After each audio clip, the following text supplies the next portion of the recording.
2024 లేదా 25లో డిగ్రీ లేదా బీటెక్ చదివారా? సాఫ్ట్‌వేర్ జాబ్ కోసం ఎదురు చూస్తున్నారా? అయితే కోడ్ జ్ఞాన్ 100 డేస్ కోర్సులో చేరండి. జాబ్ సాధించండి. మిత్రులందరికీ నమస్కారం. మన ముందు న్యాయపరమైనటువంటి సలహాలు ఇవ్వడానికి హైకోర్టు అడ్వకేట్ నాగేశ్వరరావు పూజారి గారు ఉన్నారు. వారిని అడిగి ఇవాళ ఒక కీలకమైన అంశం మీద దానికి సంబంధించినటువంటి సమాచారం తెలుసుకుందాం. సార్ నమస్తే. సహజీవనం అంటే ఏమిటి? అది ఎవరికి వర్తిస్తుంది? రెండవది, సహజీవనము అనేటటువంటిది పెళ్ళి అయిన వాళ్ళకి, పెళ్ళి కాని వాళ్ళకి కూడా అది లీగలైజ్డ్ దేశంలో. ఓకే, దీన్ని అడ్డం పెట్టుకుని ఎన్నో సంసారాలు కూలిపోతున్నాయి. ఇవాళ నా దగ్గరికి వచ్చేటటువంటి ఎన్నో కేసులు భార్యలు కానివ్వండి, భర్తలు కానివ్వండి, డిప్రెషన్ తోటే వస్తున్నారు. ప్రతి ఒక్కళ్ళు చెప్పేది ఏంటి అని అంటే, మేడం ఎందుకమ్మా మీరు గట్టిగా నిలదీసి అడగచ్చు కదా అని అంటే, వాళ్ళు చెప్పేటటువంటిది ఏంటంటే, సుప్రీంకోర్టే ఈ తీర్పు చెప్పింది, ఎక్కడ పోతావో పో, ఏం పీక్కుంటావో పీక్కో, ఏం చేయగలుగుతావో చెయ్యి, ఇలాంటివి వింటున్నారు. మేడం మేము ప్రూవ్ చేసుకోలేమా, మా సంసారాలు నిలబెట్టుకోలేమా, లేదా వాళ్ళు చేసేటటువంటి తప్పు ప్రపంచానికి కనిపించడం లేదు, మేము ప్రూవ్ చేయలేకపోవడం వల్ల బ్లేమ్ మా మీదనే వేసుకొని, అంటే కొన్ని డైవర్స్కి వెళ్ళిపోతున్నాయి. ఎందుకంటే వాళ్ళు కలిసి జీవించడం అనేది కుదరదు, అడ్జస్ట్ అవ్వలేనటువంటి పరిస్థితి. అసలు ఈ సుప్రీంకోర్టు తీర్పు ఇంత భయంకరమైనటువంటి అలజడిని కుటుంబాల్లో సృష్టించడము అనేది జనాలందరికీ కూడా మింగుడు పడినటువంటి విషయం. ఈ తీర్పు గురించి మాట్లాడుతున్నాను నేను. అసలు దీన్ని ఎలా తీసుకోవాలి సార్? అసలు ఈ లివ్ ఇన్ రిలేషన్ అనేటటువంటి పదాన్ని ఎందుకు ఉపయోగించి దాన్ని ఈ విధంగా ఏమన్నారు, హిందూ వైవాహిక జీవితాలని చిన్నాభిన్నం చేసింది, చాలా వరకు చిన్నాభిన్నం చేసింది. దాని మీద అవగాహన లేకనా, లేకపోతే దాన్ని అడ్డం పెట్టుకొని చేసేటటువంటి వీళ్ళు చేసేటటువంటి అన్యాచురల్ ఇష్యూ, దాని గురించి చెప్పండి ఒకసారి. ఇప్పుడు ప్రధానంగా ఏంటంటే, ఇప్పుడు సుప్రీంకోర్టు జడ్జిమెంట్ ఇచ్చినది యొక్క ముఖ్య ఉద్దేశం అయితే వేరు. అది జనరల్గా ఏంటంటే అది పబ్లిక్కి రాంగ్ వేలో వెళ్తుంది. ఆ జడ్జిమెంట్ని కరెక్ట్గా చెప్పగలిగే అంత, అంటే ఆ జడ్జిమెంట్ యొక్క సోల్ ఉంటుంది కదా, ఆ సోల్ రాంగ్లో వెళ్తుంది అసలు. యాక్చువల్లీ ఒక సుప్రీంకోర్టు దేశంలో అత్యున్నత న్యాయస్థానము ఒక తీర్పు కనుక ఇస్తే, ఆ తీర్పు ఇచ్చే ముందు దేశంలో ఉన్న పరిస్థితులు, సమాజంలో ఉన్న పరిస్థితులు ఇవన్నీ గమనించిన తర్వాత, ఎందుకంటే ఒక తీర్పు అనేది దేశ వ్యవస్థ మీద, అది కల్చరల్ కావచ్చు, ఆర్థికంగా కావచ్చు, మానసికంగా కావచ్చు, ఇవందరూ ఇంపాక్ట్ అవుతుంది. కాబట్టి ఇవన్నీ ఆలోచించిన తర్వాత ఒక తీర్పు డెలివరీ చేయడం అనేది జరుగుతుంది. ఎందుకంటే తీర్పు మొత్తం దేశంలో అత్యున్నత న్యాయస్థానం కాబట్టి దాన్ని పాటించాల్సిన బాధ్యత అందరికి ఉంటుంది. కాబట్టి ఒక తీర్పు ఇచ్చే మీద చాలా జాగ్రత్తగా డెలివరీ చేయడం జరుగుతుంది. సో ఒక్క నిమిషం, మనం ఇప్పుడు మీరు ఇంతకుముందు అడిగినట్టు ఏంటంటే, లివ్ ఇన్ రిలేషన్షిప్ అనేది మనం అడుగుతున్నారు. లివ్ ఇన్ రిలేషన్షిప్ అంటే ఏంది, అసలు దానికి చట్టబద్ధత ఉందా లేదా, అసలు ఏం జరుగుతుందో ఒక పాయింట్.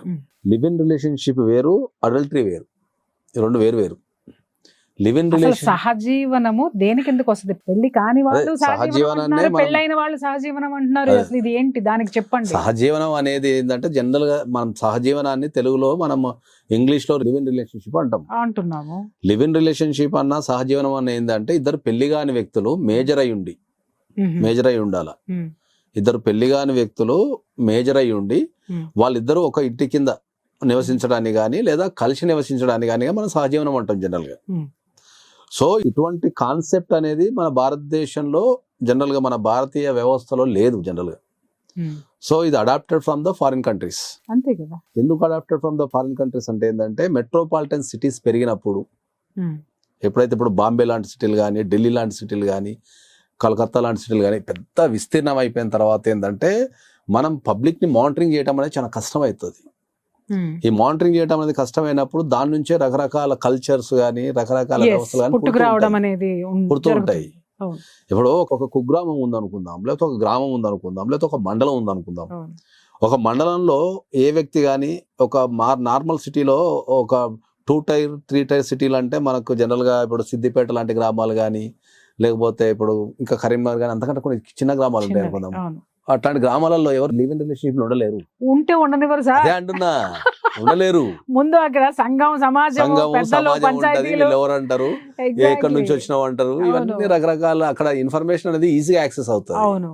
సో ఈ లివ్ ఇన్ రిలేషన్షిప్ అనేది ఎక్కడ ఉంది, మనకు మెట్రోపాలిటన్ సిటీస్ లో మాత్రమే ఉంది. మెట్రోపాలిటన్ సిటీస్ లో ఎందుకు ఉంది అంటే, మనకు సిటీస్ అనేది విపరీతంగా పెరిగిపోయి, అవసరాలు పెరిగిపోయి, ఒకరినొకరు పట్టించుకోలేంత ట్రావెలింగ్ చేసుకుంటా, రకరకాల ఇబ్బందుల వల్ల, రకరకాల వ్యాపారాల వల్ల ఒక ఎదుటి వ్యక్తి గురించి ఆలోచించేంత ఓపిక తిరగలేకపోవడం నుంచే ఇవి పుట్టినాయి, ఈ లివ్ ఇన్ రిలేషన్షిప్ అనేది పుట్టినాయి. ఒక్క మాట నేను అడుగుతాను సార్, ఇప్పుడు మీరు చెప్పినటువంటి ఆ విలేజ్ కానివ్వండి, ఆ మండల్, ఆ ఏరియా ఒక దాన్ని ఏమనాలి, అటువంటి ప్రాంతాల్లో ఉన్నటువంటి ఆ మానవతా విలువలు కానివ్వండి, లేకపోతే మానవతా విలువలు అనటం కంటే మానిటరింగ్ అంటాం దాన్ని.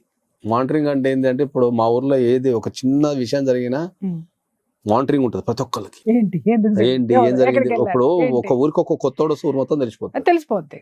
అవును, 1000 మంది క్వశ్చన్ వేస్తారు. అవును, 1000 మంది క్వశ్చన్ వేస్తారు. ఏ బాబు, ఏ ఊరు, ఎక్కడ ఉన్నావు, ఎందుకు వచ్చినావు, ఏం పని మీద వచ్చినావు, ఎవరి కోసం వచ్చినావు, నీ పేరేంది, ఇట్లాంటి క్వశ్చన్స్ వాడు ఊరు పొలిమేర నుంచి వాళ్ళ ఇంటికి పోయే లోపు 20 మంది అడుగుతారు.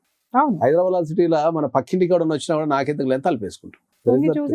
అంతే అంతే, ఇంక వాడిని ఎందుకులే, వాడిని మనం అడిగితే ఎంతమంది ఉంటున్నారో కుటుంబంలో కూడా తెలియదు. ఇప్పుడు మీకు ఒకటి ఖచ్చితంగా చెప్పాలంటే ఏంటంటే, మనం ఇంతకుముందు మాట్లాడుకున్నప్పుడు ఏంటంటే చాలా సందర్భాలలో అంటే అప్పుడప్పుడు నాకు అనిపిస్తుంటది, నాగరికత ఏ రేంజ్కి ఎదిగిందంటే ఒకప్పుడు మనం ఇల్లు కట్టుకునేటప్పుడు అందరు రావాలని కట్టుకుంటుండే, ప్రతి ఒక్కరు నా ఇంటికి రావాలని విశాలంగా ఉండి ప్రతి ఒక్కరు ఆహ్వానిస్తుండే. ఇప్పుడు మానవుని పరిస్థితి ఏడుకు వచ్చిందంటే ఇంటికి ఎవరు రావద్దని కట్టుకుంటున్నారు. దానికే గేటెడ్ కమ్యూనిటీస్ అంటాం మనం దాన్ని. వారు రావాలంటే ఏం చేయాలా? చాలా కరెక్ట్ గా మా ఇంటికి ఎవరు రారు, మా ఇంటికి రావాలంటే 10 మంది 10 బ్యారియర్లు దాటి రావాలని చెప్పుకోవడం గ్రేట్. అది మా ఇంటికి ఎవరు రాలేరు, యాక్సెస్ చేయలేరు, మా ఇంటికి రావాలంటే గేట్ ఉంటది, ఒక యాప్ ఉంటది, మేము ఓకే చెప్తేనే వస్తావు. సంకుచితమైపోయింది మనసు అనేది. అదే అంటున్నా, ఎవరైనా మనిషి అనేటోడు ఎప్పుడు సంఘజీవి, అతడు ఒక మనిషి సంఘజీవి. ఈ మధ్య కాలంలో నేను చాలా రీసెర్చ్ చేసిన తర్వాత అర్థమైంది ఏంటంటే, ఈ మానసిక రోగాలు కానీ, ఈ ఇల్లీగల్ కాంటాక్ట్స్ కానీ, ఇంక ఏ ఇతరమైన సమస్యలు కానీ మనిషికి సంఘజీవి కాకపోవడం వల్లనే ఏర్పడుతున్నాయి. వాస్తవం. నువ్వు 10 మందిలో ఉండి నీకు ఒక 1000 మంది ఫ్రెండ్స్ ఉండి రెగ్యులర్ గా నువ్వు వాళ్ళతో మాట్లాడుతూ పార్టీస్ లో తిరుగుతూ అటు తిరుగుతూ ఇటు తిరుగుతూ పాత జీవన విధానం ఉన్న స్టైల్ ఉంటే ఇవి తక్కువ ఉన్నాయి. ఎగ్జాక్ట్లీ అండి, ఎందుకంటే ఎక్కడైతే బాధ అయిపోతుంది, కష్టం వచ్చినప్పుడు ఇంతమంది ఉన్నారని ఒక ఫీలింగ్ తో సగం దృఢం అయిపోతుంది, ఎనర్జీ లోపలికి వస్తుంది. ఇప్పుడు ఏమైనా ఒంటరి అయిపోయి నాన్న కాపాడేటోడు సింగిల్ పర్సన్ చూసుకుంటారు, సమాజం గురించి కాకుండా. అదే ప్రేమ అనుకోనో, లేకపోతే అదే కాపాడతారు అనుకోనో, లేకపోతే ఇదే ప్రేమ అనుకోని దీనిపైన ఇవన్నీ జరుగుతున్నాయి మనకి. చాలా కరెక్ట్ వర్డ్ ఇది. కాబట్టి మనకు ఈ లివ్ ఇన్ రిలేషన్షిప్ అనేది ఎప్పుడైతే ఏమవుతుంది అంటే ఏంటంటే, ఇద్దరు వ్యక్తులు కలిసి జీవించడానికి మనం లివ్ ఇన్ రిలేషన్షిప్ అంటాం. దాంట్లో ప్రధానంగా ఏమవుతుంది అంటే కోర్టులు, ఎందుకంటే కోర్టుకు కూడా ఏముంటుంది అంటే ఏంటంటే కొన్ని తప్పనిపరి పరిస్థితులలో కొన్ని కంట్రోల్ చేయలేం మనం.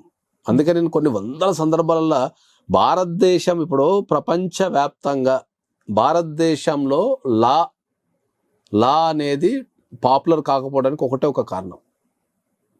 ఒక అడ్వకేట్ కి వాల్యూ లేకపోవడానికి కావచ్చు, ఒక అడ్వకేట్ చెప్పే వాల్యూస్ చూస్తుంటే అట్లే ఉండదు. అది అడ్వకేసీ ప్రొఫెషన్ అనేది కంపారిజన్ టు ఆల్ ప్రొఫెషన్ ఇండియాలో కొద్దిగా తక్కువ వాల్యూ ఉంది కంపారిజన్ టు. ఎందుకంటే మేము అడ్వకేసీ ఫీల్డ్ ఉన్నాం కాబట్టి చెప్తున్నా. ఎందుకు లేదు అడ్వకేసీకి అంటే ఏంటంటే, భారతదేశంలో మనం మోరల్స్ కి వాల్యూ ఎక్కువ ఇస్తాం. ఓకే, మోర్ దెన్ ద చట్టం, మోరల్స్ కి వాల్యూ ఇస్తాం. ఇది వాస్తవం. ఓకే, చట్టానికి ఎప్పుడు ఎక్కువ వాల్యూ ఇయ్యం మనం, అన్లెస్ అంటే అది పీకల మీదకి వచ్చిన తర్వాత అప్పుడు చట్టం మాట్లాడతాం. అప్పటిదాకా మనం మోరల్స్ కే వాల్యూ ఇస్తాం. మనం మోరల్స్ గానీ, సాంప్రదాయాలు గానీ, కట్టుబాట్లు గానీ, వీటి మీదనే సగం 80% కంట్రోల్ చేసేస్తారు. అర్థమైందా? 80% ఇవన్నీ మన సనాతన ధర్మంలో ఎప్పటి నుంచో ఉన్నాయి, అంటే మన హిందూ ధర్మంలో ఎప్పటి నుంచో ఉన్నాయి ఇవన్నీ. ఎవరన్నా ఒక కొత్త అమ్మాయి ఇంటికి వచ్చినప్పుడు భార్య భర్తలప్పుడు అన్నయ్య అని వరుస కలిపేస్తారు. That is the called. ఏందది? ఏ ఉద్దేశంతో చూడొద్దు. ఓకే, ఒక అమ్మాయి అందంగా ఉన్నా అక్కడే ఉండు, నీ చెల్లెలు రావద్దు అని ఒక చెల్లెలు వరుస కలిపేస్తారు. ఎందుకు కలిపేస్తారు అంటే అదే అంటున్నా. దాన్ని బట్టి ఏంటంటే పిలవగానే ఎవరైనా కొత్త వ్యక్తులు ఉండగానే పెళ్ళైన వాళ్ళని ఎక్కడికైనా తీసుకెళ్తాం కదా, ఆడపిల్లలు ఉంటే ఏమంటే అన్నయ్య పరిచయం చేసేస్తారు. ఎందుకు అంటే ద సిస్టమ్ అది. సో నీకు ఎటువంటి చెల్లె అనే ఫీలింగ్ వస్తే నీకు ఎటువంటి బ్యాడ్ ఫీలింగ్స్ రావు మనసులో. సో ఎటువంటి బ్యాడ్ ఫీలింగ్స్ ఎప్పుడైతే రావో రిలేషన్షిప్ అనేది మంచిగా ఉంటది అనే ఉద్దేశంతో ఈ ఎక్కడన్నా మన తెలియని వ్యక్తులు కలిసినప్పుడు జనరల్ గా అన్నయ్య అనడం, లేకపోతే అన్నయ్య అని పరిచయం చేయడం చేస్తారు. అట్లాంటి కొన్ని లక్షలు ఉన్నాయి మన నిత్య జీవితంలో. సనాతన ధర్మంలో, మన హిందూ ధర్మంలో కొన్ని లక్షలు ఉన్నాయి అట్లాంటి. సో ఇప్పుడు ఇవన్నీ మాసిపోయినాయి. కారణం జీవితం నుంచి ఏమంటారు? నాకు వెళ్ళిపోయినాయి. ఒక్క మాట చెప్పండి ఎట్లా? సార్. మాసిపోయినాయి అనే మాట్లాడుతున్నాం మనం. అసలు కారణం ఏంటి ఒక్కసారి నాకు చెప్పండి. కారణం అదే. ఎందుకంటే కొన్ని లక్షల డివోర్స్ కేసులు చేశారు మీరు. మనం మనిషిగా ఎదుగుతున్నాం తప్ప మనసు ఎదుగుతాం లేదు ఎక్కడ కూడా. మానసికంగా మానసికంగా ఎదగటం లేదు. మనసు మానసికంగా కుచించుకుపోయింది.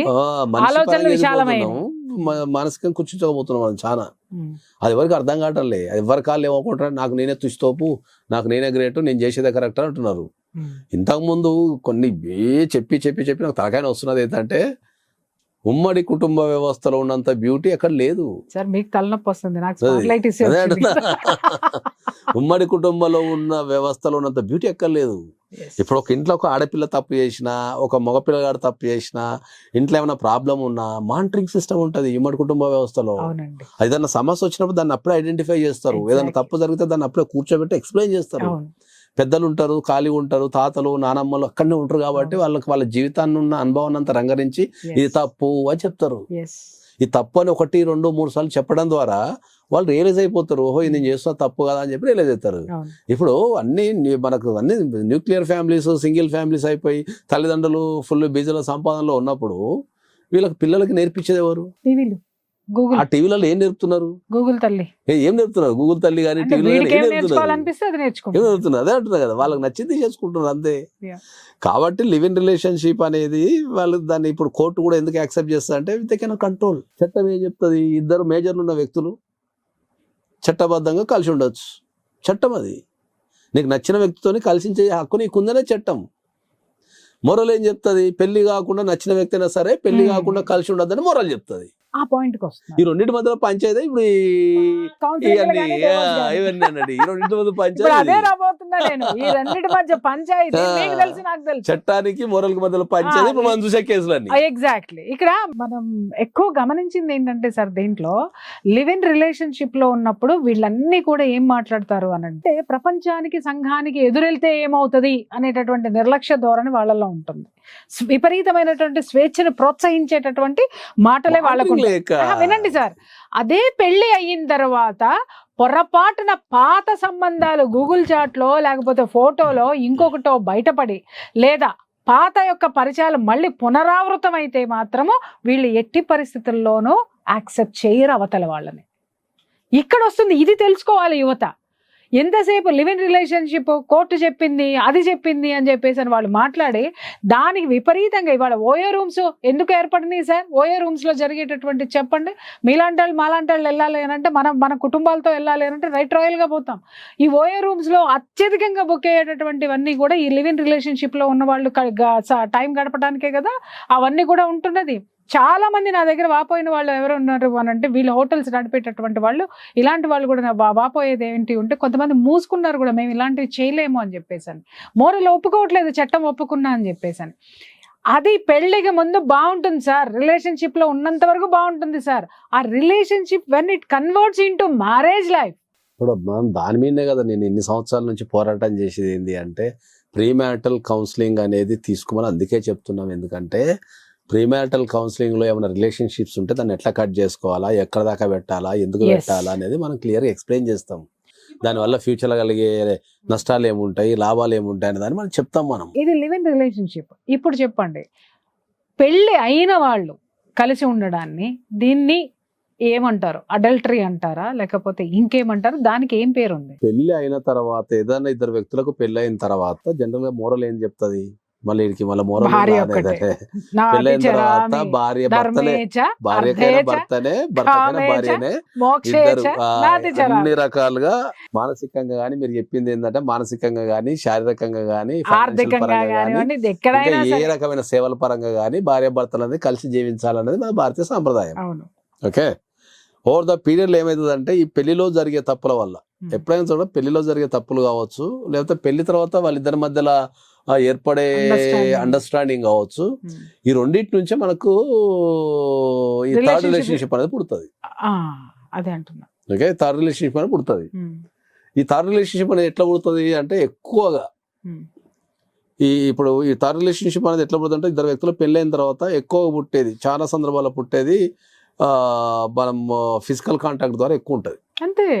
అది ఫిజికల్ తప్ప ఇంకా కాంటాక్ట్ ఎక్కువ ఏమన్నా ఉంటుంది. ప్రేమ రెండోది అనురాగాలు ఫైనాన్షియల్, ఎక్కడ మూడోది ఉంటాయి కెరియర్, 3 ఉంటాయి. ఎగ్జాక్ట్లీ. వీళ్ళు ఎక్కడో పరిచయం అవుతారు, ఎక్కడో అటాచ్మెంట్ అవుతారు. అవును ఫైనాన్స్ పరంగా కావచ్చు, లేదా కెరియర్ పరంగా కావచ్చు, లేదా ఫిజికల్ కాంటాక్ట్ తోనే అవుతారు వీళ్ళు. అవును సో అదే అది ఎక్కడైతే ఇక్కడ భార్య దగ్గర నుంచి కానీ భర్త దగ్గర నుంచి కానీ దొరకనప్పుడు ఉమ్. వీళ్ళు థర్డ్ పార్టీలో చూసుకుంటారు. ఉమ్. సో దీంట్లో కాన్సెప్ట్ ఏంది అంటే ఉమ్. మనకు కొన్ని వందల సామెతలు ఉన్నట్టు దూరపు కొండలు నునుపు అనో, ఇప్పుడు ఇంట్లో ఉన్న భర్తనో భార్యనో ఇది సర్దిపోవాలా, Yes. వాళ్ళకి ఏమన్నా ఫైనాన్షియల్ కష్టం వచ్చినప్పుడు, ఇప్పుడు ఇంట్లో ఉన్న భార్య ఉందనుకుందాం, సపోజ్ భార్యకు సంబంధించి ఏదన్నా కష్టం వచ్చినప్పుడు ఒక మాట నేనున్నా అని నిలబడగలిగితే అయిపోతుంది కదా, ఇంకా బలపడుతుంది బలపడతాయి. సార్ బంధం. బలపడుతుంది. ఉమ్. దాని కన్వర్సేషన్ ఎటో వెళ్ళిపోతుంది. వెళ్ళిపోయినప్పుడు ఏమవుతుంది అంటే బయట నుంచి ఏదైనా పిలుపు వస్తుంది వాళ్ళకు, నేనున్నా అంటారు, ఒక కథం అయిపోతుంది. అది దీంట్లో కాన్సెప్ట్ బ్యూటీ ఏంటంటే ఎప్పుడైనా సరే హ్యూమనైజం ఏంటంటే ఏది మనకు అవైలబుల్ ఉందనుకో దాన్ని పట్టించుకోము, వాస్తవం. అది హ్యూమనైజం. అవును. ఏదైతే అవైలబుల్ ఉండదో ఎప్పుడోసారి దొరుకుతుంది చూడు, ఉమ్. దాని మీద ఎక్కువ ఇంట్రెస్ట్ ఉంటుంది. కక్కుర్తనాలా? సో పెళ్ళైన తర్వాత ఏర్పడే ప్రతి రిలేషన్షిప్, కక్కుర్తని పేరు పెడదాం. పెళ్ళైన తర్వాత ఏర్పడే ప్రతి రిలేషన్షిప్ ఇదే ఉంటది కాన్సెప్ట్. దాని నుంచి ఒక 3 ఉంటాయి. దానికి కెరియర్ కానీ, లేకపోతే మీరు అన్నట్టు కెరియర్ కానీ, లేకపోతే ఫైనాన్షియల్ ఇష్యూ కానీ, లేకపోతే ఫిజికల్ అంటే ఏంటంటే వీళ్ళిద్దరు ఫిజికల్ చక్కగా ఏం చేస్తారు, వీళ్ళ అవసరాలను బయట తెచ్చుకుంటారు అంతే. Yeah correct. భార్యాభర్తలు ఇద్దరి మధ్య ఇది ఇంకొకసారి చాలా సందర్భాల్లో సార్ మనం చూసినటువంటి కేసుల్లోనే చాలా సందర్భాల్లో కాపురాల్ని రోడ్డు మీదకి లాక్కొస్తున్నాయి. ఇంకొక విషయం ఏంటంటే అవతల పార్ట్నర్ వీళ్ళకి నచ్చిన వాళ్ళు దొరికారు అంటే ఇక్కడ కారణాలు వెతికి మరి, ఇప్పుడు మీరు చాలా చెప్పారు, ఇది ఇప్పుడు సెక్షువల్ పరంగా కానివ్వండి, వాంటింగ్, ఫైనాన్షియల్ పరంగా కానివ్వండి, కెరీర్ పరంగా కానివ్వండి, రిలేషన్స్ పెట్టుకుంటున్నారు, బాగుంది. అక్కడ గనక బంధం బలపడితేనో లేకపోతే డిపెండెన్సీ ఎక్కువైతేనో ఆ ఆధారపడడం అనేటటువంటి దాన్ని బలం చేసుకోవడానికి, పర్మనెంట్ చేసుకోవడానికి యువతలో ఉన్న రిలేషన్ బీటలు వారిపోవడం. వాళ్ళకి తెలియని కాన్సెప్ట్ ఏంటంటే విడిపోవాలనుకున్నప్పుడు కూర్చోబెట్టో, కదా, లేకపోతే ఆ రిలేషన్షిప్ నుంచి వెళ్ళిపోయి సమస్యల్లో ఎప్పుడైనా కూడా సమస్యలు ఏంటంటే at a time multiple relationships maintain చేయడంతోనే సమస్య. అంతే కదా. ఓకే, ఈ at a time multiple relationships maintain చేయడం వల్లనే సమస్య. వాళ్ళు ఒక రిలేషన్ వదిలిపెట్టి ఇంకో రిలేషన్ ట్రావెల్ అయితే పర్లేదు, అక్కడ ఏమి ఇబ్బంది ఉండదు. Exactly sir. ఉండదు. దీనికి కామా పెట్టడం, ఫుల్ స్టాప్ పెట్టడం, ఇలా గాల్లో గాలాడేస్తారు అనుకుంటా. ఇటు అయితే ఏం బీక్తావు అనుకుంటా మొగుడు ముంగట వేరే మొగుడిని వేసుకొని తిరిగే అమ్మాయిలు ఉన్నారు. అయితే ఏం బీక్తావు అని చెప్పేసి భార్య ముంగట వేరే అమ్మాయిలు వేసుకొని తిరిగే భర్తలు ఉన్నారు. ఇది సమాజం. సో దీంట్లో వీళ్ళకి అర్థం కాని కాన్సెప్ట్ ఏంటంటే వీళ్ళు ఎప్పుడైతే ఒక రిలేషన్షిప్ లోకి ఎంటర్ కావాలి అనుకున్నప్పుడు ఏంటంటే ఆల్రెడీ ప్రజెంట్ ఉన్న రిలేషన్షిప్ ని కట్ చేసుకొని రెండో రిలేషన్షిప్ లో పోతే అది ఎవరికి ఇబ్బంది ఉండదు. సో వీళ్ళు ఏంటంటే వీళ్ళకు ఆలోచించే శక్తి కానీ, దాన్ని ఎగ్జిట్ అయ్యే విధానం కానీ తెలవక ఇది గాలికి వదిలేసి మీరు అన్నట్టు ఎంట్రీలో చచ్చిపోతూ ఉంటారు దీంట్లో. సో దానికి ఒకటి వీళ్ళకి యాడ్ ఆన్ ఏంటి అని అంటే సుప్రీంకోర్టు తీర్పు. ఇప్పుడు మనం అక్కడికి వచ్చాం, సుప్రీంకోర్టు తీర్పు. అసలు ఇప్పుడు నేను అడుగుతున్నాను చెప్పండి సార్, ఇప్పుడు ఇంత సుదీర్ఘంగా అద్భుతమైనటువంటి విషయాలు మనం మాట్లాడుకున్నాం, దీంట్లో ఇప్పుడు ఈ సుప్రీంకోర్టు యొక్క తీర్పు మంచి చేస్తుందా చెడు చేస్తుందా అంటే ఎలా తీసుకోవాలి అసలు దీన్ని? సుప్రీంకోర్టు తీర్పు గురించి చెప్పాలంటే ఏంటంటే సుప్రీంకోర్టు అది చెడుగానో లేకపోతే మీకు స్వేచ్ఛలు ఉన్నాయనో లేకపోతే ఎక్స్ అనో వై అనో జెడ్ అనో సుప్రీంకోర్టు తీర్పు ఇయ్యలే. సుప్రీంకోర్టు తీర్పు ఇచ్చింది ఏంటంటే సమానత్వము, ఒక వ్యక్తిగత స్వేచ్ఛ, సమానత్వము, వ్యక్తిగత స్వేచ్ఛ అండ్ ఇతర అంశాల మీద మాత్రమే సుప్రీంకోర్టు తీర్పిచ్చింది. ఇప్పుడు మీ వ్యక్తిగత స్వేచ్ఛ నేను చెప్తున్నా, చెడు ఎప్పుడైనా ఈజీగా అట్రాక్ట్ అయితే అన్నట్టు సుప్రీంకోర్టు ఇచ్చింది ఏంది అంటే అడల్టరీ అనేది ఓన్లీ మనకు ఇంతకుముందు లేడీస్ మీదనే ఫైల్ అవుతుండే కేసు. అవును, ఇప్పుడు మరి లేడీస్ మీద ఫైల్ అయినప్పుడు మరి మొగుళ్ళ మీద కూడా పెట్టాలి కదా. ఎందుకు పెట్టలేదు సార్? అందుకే ఈ మొగుళ్ళ మీద పెట్టినప్పుడు మరి ఆడల మీద పెట్టడం ఎందుకంటే తీసేసింది. అంటే మొగోడు చేస్తున్నాం అడల్టరీ కాదు, ఆడది చేస్తే అడల్టరీ, నా సమానత్వం ఉండాలి కదా. మరి చట్టంలో మన అన్ని సమానత్వం ఉండాలి కదా అని అన్నప్పుడు మరి ఏళ్ళ మీద కూడా కేసులు పెట్టాలని చెప్పి పెట్టాలి కానీ ఎత్తేయడం ఎంతవరకు సమంజసం? ఇది ఇక్కడ పురుషాధిక్యత చూపించినట్టు కదా. అంటే ఇన్ని సంవత్సరాలు లేడీస్ అయితే మాత్రం భరించారు, మగవాడి మీద పెట్టాల్సి వస్తే ఎత్తేస్తారా? అట్లే ఉండదు, అట్లా ఎత్తేసడం ఏమి ఉండదు. ఒక సమస్య వచ్చినప్పుడు దాని మీద ఎవరైనా స్పందిస్తారు. సమస్య రానంత కాలం ఒక చట్టం ఏర్పడుతుంది, ఆ చట్టం ఏర్పడిన తర్వాత దాని మీద ఏదైనా సమస్య వచ్చింది అనుకో అందరూ స్పందిస్తారు. సో ఇప్పుడు అది ఒక కోణంలో చూడొద్దు, దాన్ని ఆడోళ్ళ మీద పెడుతున్నారు మొగల మీద పెడతలేరు కాకుండా దాంట్లో జనరల్గా చెప్పాలంటే ఏంటంటే మీకు దానికి కరెక్ట్ ఏంటంటే ఇప్పుడు ఏ, మనకు ఇప్పుడు అబ్బాయిలు ఉన్నారు అనుకో, ఇప్పుడు పెళ్లి చేసుకున్న అమ్మాయిలలో ఇప్పుడు పరిస్థితి అంటే ఇప్పుడు కొద్దిగా వదిలిపెడతా కానీ పెళ్లి చేసుకున్న అమ్మాయిలలో 70%, 60 to 70% unsatisfied with their physical needs. అది ఉంటది సార్, ఫిజికల్ నీడ్స్ ఉంటది they need to 100%. Sacrifice their physical needs. Entire వాళ్ళ లైఫ్లో ఉన్న ఫిజికల్ నీడ్స్ అన్ని త్యాగం చేసేసి అమ్మాయిలు కుటుంబం కోసము, పిల్లల కోసము, Obviously. అందరి కోసం త్యాగాలు చేస్తుంటారు కదా. ఆబ్వియస్లీ. మరి వాళ్ళు కూడా ఒక మనిషే కదా. మరి ఏ కారణం చేతనైనా వాళ్ళకు ఒక ఫిజికల్ నీడ్ వాళ్ళ లైఫ్ లో ఫిల్ కానప్పుడు మరి వాళ్ళకున్న రైట్ ఏంది, వాళ్ళు ఎందుకు ఉండాలా అనే దాని నుంచి సుప్రీంకోర్టు దాని ముఖ్య ఉద్దేశం. జనరల్ గా సరే మీరు వందల మంది ఉన్నారు, మీరు వందల మంది. ఇక్కడ ఒక చిన్న క్వశ్చన్, ఇక్కడ నేనేమంటానంటే ఇప్పుడు ఆ ఉద్దేశంతో సుప్రీంకోర్టు పెట్టింది బాగుంది. ఇప్పుడు కానీ ఆ దీన్ని విధంగా- ఇది ఎలా మారిందో నేను చెప్తున్నా, నేను అవును. ఫేస్ చేసి చెప్తున్నాను సార్, అవును. నేను చూసి చెప్తున్నా. ఇది ఎలా మారింది అని అంటే, సంసారాలు చేసేటటువంటి కుటుంబాల మధ్య ఒక స్త్రీ పెళ్లి అయింది, భర్తతోటి సుఖం లేదు, వాడు చేతగాడు, నాకు ఇంకొకటి కావాలి ఫైనాన్షియల్గా శారీరకంగా అని చెప్పి అతనితోటి బిడ్డను గడి బేఫికర్గా ఇద్దరితోటి ఒకే అపార్ట్మెంట్లో, వినండి సార్, సంసారం చేస్తుంది. రైట్? సంసారం చేస్తున్నప్పుడు సంసారం గుట్టుగా సంసారం చేసుకున్నారా మీరు అన్నట్టు మెట్రోపాలిటన్ సిటీస్ వదిలేద్దాం, ఎందుకంటే మనం చాలా గొప్పవాళ్ళం కాబట్టి. కానీ ప్రతి నిత్యము పచ్చి బూతులతోటి కొట్టుకొని తిట్టుకొని వాళ్ళ యొక్క ఇల్లీగల్ రిలేషన్ని దరిద్రంగా చుట్టుపక్కల వినపడేటట్టు తాగి కొట్టుకొని నాశనం చేసినప్పుడు నాలాంటి వాళ్ళు అబ్జెక్ట్ చేస్తే వీళ్ళు చూపించే కార్డు సుప్రీంకోర్టు, వినండి సార్, మా బాధలు వినండి సార్, సుప్రీంకోర్టు తీర్పు ఉంది నువ్వు ఎవరితో అడగడానికి, నంబర్ 1. రెండోది ఏంటంటే ద గ్రేట్ చుట్టుపక్కల ఇరుగు పొరుగు వాళ్ళు కూడా మాట్లాడేటటువంటి మేధావినులు మాట్లాడేటటువంటిది ఏంటంటే వాళ్ళ ఇంట్లో వాళ్ళు ఏమైనా చేసుకుంటారండి, ఏం మాట్లాడతాం. ఈ కల్చరు నీ ఇంటి చుట్టుపక్కల, నా ఇంట్లో పెళ్లి కావాల్సిన మగపిల్లలు ఉన్నారు, ఎదుగుతున్న ఆడపిల్లలు ఉన్నారు.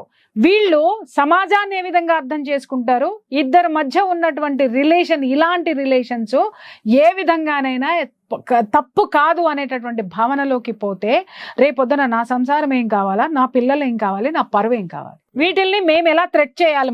సుప్రీంకోర్టు మీకు ఓన్లీ క్రిమినల్ కేసు మాత్రమే ఎత్తేసిన అని చెప్పింది కానీ మిగతా మీకున్న ఏ రైట్స్ కూడా సుప్రీంకోర్టు మిమ్మల్ని అది చేయలేదు.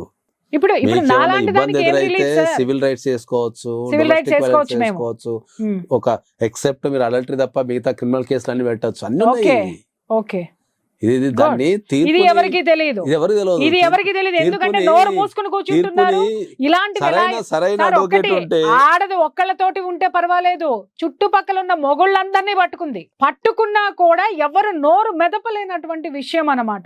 అంటే ఒక్కసారి తుంచేస్తే అయిపోతుంది కదా అని అంటే అది చివరికి కాపురాల్లో కూడా వచ్చేసినా కూడా కళ్ళు తెరవన్నటువంటి గుడ్డి కబోదులు చాలా మంది ఈ ప్రపంచంలో ఉన్నారు. ఎస్పెషల్లీ నాకు తెలిసిన ప్లేస్ ఏరియాలో జరిగిన సంఘటన, నేనే దానికి విక్టిమ్. సో దీనికి ఏం చేయాలా అని అంటే, ఏమోనండి ఏంటండి ఇలా పెదవి విరిచేసి వెళ్ళిపోయిన పురుష పొంగవులు ఉన్నారు, వెళ్ళిపోయిన అబ్బో అది పెద్ద కేసు అది ఇది అని దాన్ని నానాభ్రష్టు పట్టించి మళ్ళీ చివరికి దాంతోటే తిరిగేటటువంటి మగవాళ్ళని నేను చూసా.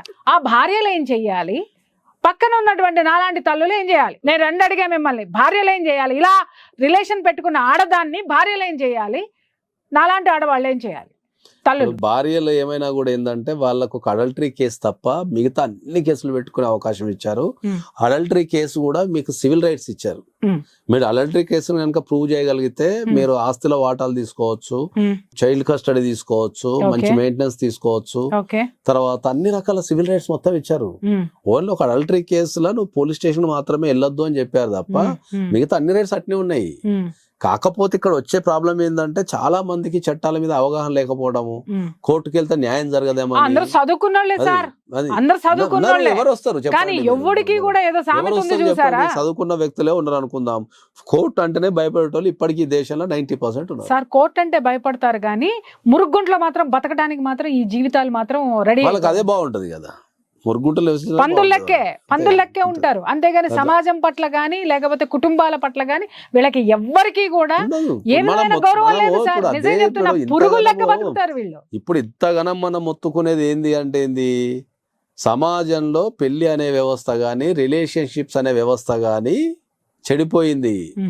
దాన్ని బాగు చేయడానికి నాలాంటి వ్యక్తులో నీలాంటి వ్యక్తులో కంకణం కట్టుకున్నా కూడా జనాలలో చైతన్యం రావడం లేదు. చాలా వచ్చింది సార్. అది చైతన్యం లేదు. అంటే ఏంది? ఇప్పుడు నేను దాన్ని పెళ్లికి ముందు మనం ప్రీమ్యారిటల్ కౌన్సిలింగ్ తీసుకోమని కొన్ని లక్షల మంది చెప్తున్నాం, కానీ వస్తున్నారు. ఇప్పుడు స్టార్ట్ అయింది. ఇప్పుడు స్టార్ట్ అయింది. లేదు సార్, వస్తది. ఇప్పుడు అదే చెప్పేది. నేను కౌన్సిలింగ్ స్టార్ట్ చేసినప్పుడు లక్షలు పెట్టి కోట్లు పెట్టి పెళ్లి చేసుకుంటున్నారు. మొన్న ఒక నాకు తెలిసిన ఒక కేసు వచ్చింది. పెళ్లికి 2.5 కోట్లు ఖర్చు పెట్టారు. 2 రోజులు లేరు. నేను చెప్పనా 2 రోజులు లేరు. నేను చెప్పనా 15 కోట్లు ఖర్చు పెట్టారు. 2 రోజులు లేరు వాళ్ళు. హనీమూన్ నుంచి రాగానే అయిపోయింది. 2.5 కోట్లు అంటే ఏముంది చెప్పండి. 100 కోట్లు కట్నం మళ్ళీ. కాబట్టి మనం అనేది ఏంటంటే సుప్రీం కోర్టు తీర్పు ఎప్పుడూ తప్పు కాదు. దాన్ని అర్థం చేసుకునే విధానంలో తప్పు ఉంది.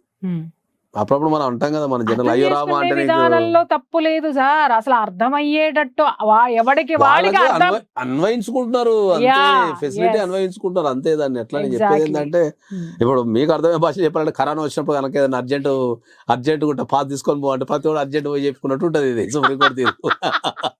ఎవరు కాడే నాకు అర్జెంట్ ఉంది సార్ అని చెప్పేసి పోయినట్టే ఉంటుంది. ఎమర్జెన్సీ కార్డు తీసుకున్నట్టే ఆ తీర్పు ఎవరి కాళ్ళు అన్వయించుకుంటారు అంతే. కానీ దాని తీర్పు యొక్క ఉద్దేశం అనేది అసలు సుప్రీంకోర్టు తీర్పు ఏం చెప్పింది అనేది, దాంట్లో ఏం పాయింట్లు ఉన్నాయి, అసలు ఎందుకు ఆ కన్క్లూజన్ తీసుకుందని ఒకసారి ఓన్లీ సుప్రీంకోర్టు జడ్జిమెంట్ మీద ఒక వీడియో చేయాలి జనరల్ గా. ఎగ్జాక్ట్లీ దాని ఉన్న బ్యూటీ ఏంది అసలు అది అనేది చెప్పాలి. అందరు సమాజంలో ఏమనుకుంటారు అంటే ఈ సుప్రీంకోర్టు అంతా ఇది చేసింది అది చేసింది అనుకుంటారు. సుప్రీంకోర్టు ఒక జడ్జిమెంట్ డెలివరీ చేసే ముందు ఆ దేశ ప్రజల మీద ఎంత అదైతే చూడకుండా ఏం డెలివరీ చేయరు. That is the point. So final గా మనం చెప్పేది ఏంది అంటే ఎప్పుడైనా కూడా whatever it may be there is a illegal affairs అనేవి ఎప్పటి కూడా డేంజర్. అవి మాసోర్ మెనోస్ కిందకో పైకో ఎక్కడో దగ్గర దెబ్బ కంపల్సరీ తంతది. అది అంటే కొట్టిన తర్వాత ఈలోపు ఏళ్ళు గడిచిపోతున్నాయి సార్. కానీ జీవితాలు నాశనం అయిపోతున్నాయి సార్. ఇప్పుడు మనము సమాజానికి ఓపికలు నశించిపోయి పర్వర్టెడ్ అయిపోతున్నారు జనాలు. ఏం చేస్తాం మరి ఇంకా దాంట్లో ఏం చెయ్యాలి సార్? చెయ్యాలి. సో మీరు చెప్పారు కదా, సో ఈ రోజు జనాలకు అర్థమవుతుంది ఏం చెయ్యొచ్చు అనేటటువంటి విషయం. So thank you so much. విన్నారు కదా ఫ్రెండ్స్, ఇలాంటివి మీ చుట్టుపక్కల మీ జీవితాల్లో చాలా మంది ఆడవాళ్ళు మగవాళ్ళు కూడా ఫేస్ చేస్తున్నటువంటి ప్రాబ్లం అడల్టరీ, అలాగే అక్రమ సంబంధం అని కరెక్ట్గా మన యొక్క తెలుగు వర్డ్ అది. కానీ ఎవడైతే అక్రమ సంబంధాలని పట్టుకొని సుప్రీంకోర్టు తీర్పు అనంటే సార్ చెప్పినట్టుగా ఆ యొక్క అక్రమ సంబంధాన్ని జనం ఏమి చెయ్యకపోవచ్చేమో కానీ మీకు ఆ వ్యక్తితో ఉన్నటువంటి అనుబంధాన్ని నాశనం చేసి సుప్రీంకోర్టు తీర్పు అని బుకాయించేటటువంటి దద్దమ్మలకి ఈడ్చిపెట్టి చెప్పుతో కొట్టడానికి మీకు ఏ రైట్స్ ఉన్నాయో, ఏ కేసులు వేసుకోవచ్చో, వాళ్ళని ఎలా రోడ్డు మీదకి తీసుకురావచ్చో సార్ చెప్పారు. కాబట్టి మీకు ఎవరికైనా ఇలాంటి విషయాల్లో కనుక సహాయము సలహా కావాలి అనుకుంటే స్క్రీన్ మీద కనిపించేటటువంటి నాగేశ్వరరావు పూజారి గారి నంబర్కి కాల్ చేయండి. ఆయన మీకు అందుబాటులో ఉంటారు. Thank you. సుమన్ టీవీలో మీ పర్సనల్ అండ్ బిజినెస్ ప్రమోషన్స్ కోసం కింది నెంబర్కి కాంటాక్ట్ చేయండి.